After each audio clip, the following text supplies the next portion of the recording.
রাধে রাধে বন্ধুরা, সেদিন বসেছিলাম সানের ঘাটে, হঠাৎ মনে পড়ে গেল ছোটোবেলার কথা। আজকের আমি দেখাবো দই কাতলা পোস্ত। দই কাতলা পোস্ত করতে লাগবে টমেটো কুচি, ধনেপাতা কুচি, বড় করে কেটে রাখা 2টো কাঁচা লঙ্কা। আমি কড়াই বসিয়ে দিয়েছি, তেল গরম হয়ে গেছে, দিয়ে দিয়েছি রসুন বাটা।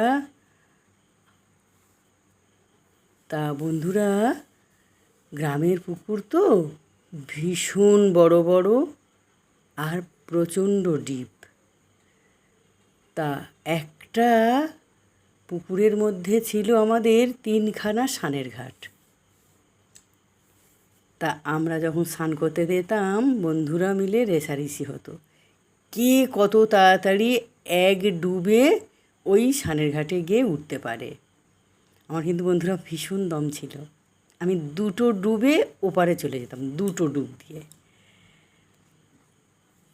আর স্নানের ঘাটের ওপরে ছিল একটা বিশাল বড় লিচু গাছ, আর খুব লিচু হতো।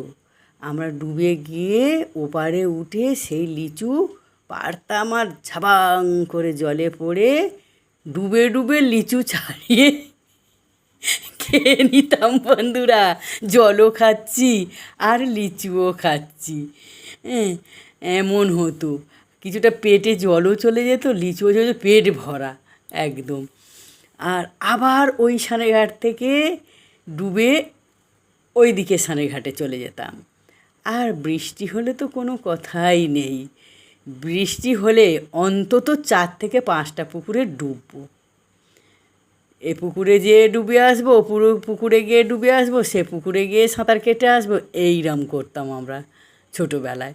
সে আনন্দই আলাদা বন্ধুরা, সে আনন্দ এই শহরের মানুষরা বুঝবে না, আর সে আনন্দ বুঝেও বলা যাবে না। এত সুন্দর আনন্দ, সে চিরজীবন মনে থাকবে, আর সে সঙ্গী হয়ে থাকবে আমাদের সঙ্গে। তা বন্ধুরা, এইবারে দিয়ে দিচ্ছি আমি ফাটানো টক দই, দিয়ে ভালো করে হালকা হাতে নাড়িয়ে চাড়িয়ে নিচ্ছি। নিয়ে ঢেলে নিতে হবে, উপর থেকে কিছুটা ধনেপাতা ছড়িয়ে ভাত বা রুটির সঙ্গে পরিবেশন করুন। রাধে রাধে বন্ধুরা, সবাই লাইক করবেন আর খুব খুব খুব ভালো থাকবেন। তো রাধে।